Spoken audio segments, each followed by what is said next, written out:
men's mental health. Why is that important to you?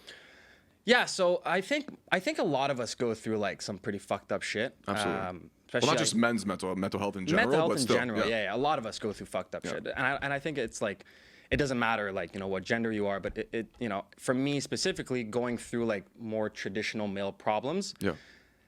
I didn't really have, you know, I have a large family and I had a lot of people for me, but sometimes even though you have so many people with you, you still feel alone. Yeah. And if you can't battle your demons on your own, it doesn't matter who's around you, you're always going to feel that way. That's true. So for me, I went through my first breakup when I think I was 18 at the time. And it was like really bad. Like the worst of the absolute worst. Like, you know, like you really feel like your whole world just like Yeah, the crumbles. first one hurts, man. First one hurts, right? But you have to go through it. That's Absolutely. the thing. You have to go through it. And for me, it was more like, okay, I was in love with this girl. Of course, at the time, like, you know, it's the first relationship. So, you know, you don't really even know what love is. But you're feeling all these crazy emotions for the first time. Yep. And, we were together for, I think, so the funny story is we actually got together, I think I was 17, and we broke up like 5 months after over whatever. And I'm not going to name this person just because out of respect for them. Sure. Yeah. But we broke up like 4 or 5 months after, and it was like such a bad time for me. And everyone I cared about had to watch me suffer, and they were trying so hard to help me, and there was really no one that could help me but myself. And that's something I learned. It's like, you can have as many people as you like around you trying to help you out, but if you're not willing to help yourself, then like, there's no one that's going to do it for Yeah, you. you can make correlation between like, you know, fitness and dieting. 100%. Dude, if you don't do it, no one else is gonna do it for you. No, you can absolutely have not. a fucking 100 people around you every day saying, "Okay, let's go." Fucking, who's gonna carry the boats? You know what I mean? Yeah, But if you don't 100%. carry the fucking boats, no one's gonna do it for you. No one's going to do it for you. Yeah. So at the time, I was like, hey, so the funny story is I went through literally hell. So back at the time I was doing martial arts. I stopped doing martial arts. Even the small workouts I would do, like weight training, stopped doing that. I was so anxious that I couldn't really eat properly. So I was dropping weight super fast. And within like a few months, like I just couldn't even recognize myself. And so the funny thing is I ended up getting back with the girl, right? Okay. And once Classic. classic youngster's mistake. Yeah. We ended up getting back, and we ended up spending like about 3.5 years together after that. So a long time.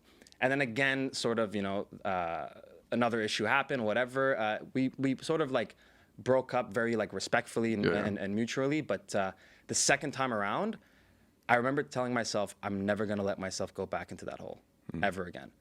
And the second time around, every single mistake that I did the first time, I did not do. I kept working out.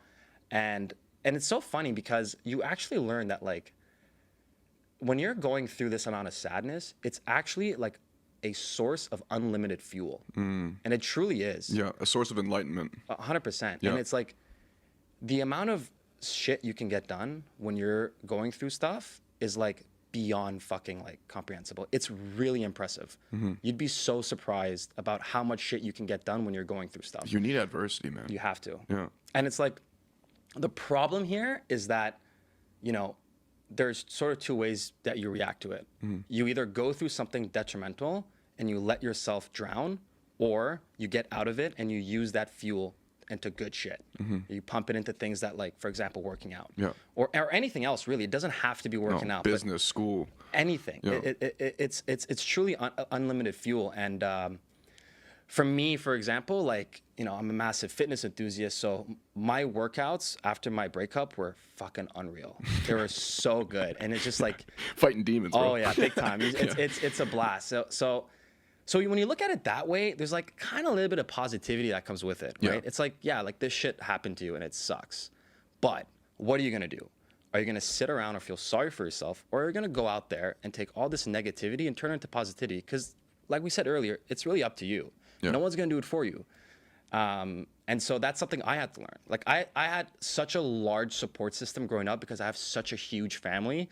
Like on my dad's side, I have like, you know, 5, 6 like uncles and aunts. And on my mom's side, I have like 8 uncles and aunts. So like there's a lot of cousins. Like we're a large family. And growing up with a massive support system is great, but sometimes it can pull you away from like being self-sufficient. Yeah. And I think that's what happened to me particularly. It's important to be a little selfish. Yeah, for It's sure. hard to say. It's hard to, like, you know, put it into words. But honestly, man, you need to be selfish in some situations. It's key, really. Yeah. And I find relationship psychology, or relationships in general, very interesting as well, because you learn a lot from yourself, and not only from yourself, you learn from the experiences too. My question to you is, what's the importance of trust in a relationship?